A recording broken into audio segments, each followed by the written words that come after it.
Let's turn a dollar store toy into the wizard for our Wizard Tower series. So I started by gluing it to a standard D&D base for player character minis, and then I chopped off its ears. Now I'm going to use milliput, which is an epoxy putty, to sculpt a robe and a cape onto our little wizard. I decided it needed something extra, so I also sculpted a little staff and I added a necklace. I based the wizard in acrylic black paint. Then I used Citadel paints, which are more specific to miniature painting.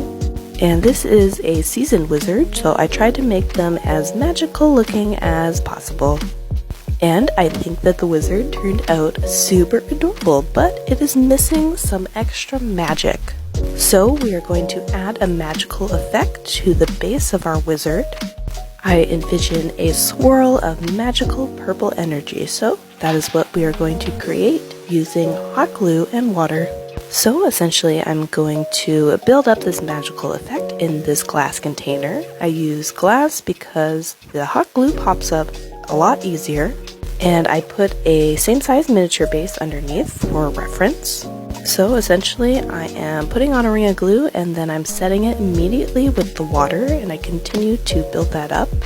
And at this point I wanted the ring to be a bit higher, so I continued to build that up outside of the container and dunked it in the water. And I continued to repeat this process until I was happy with how this looked.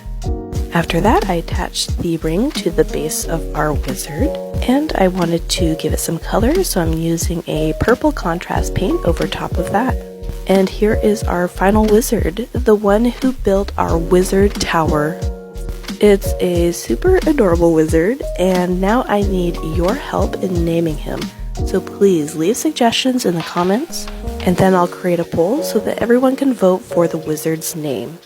And as always, thanks so much for watching. Make sure to leave a like and follow for more videos.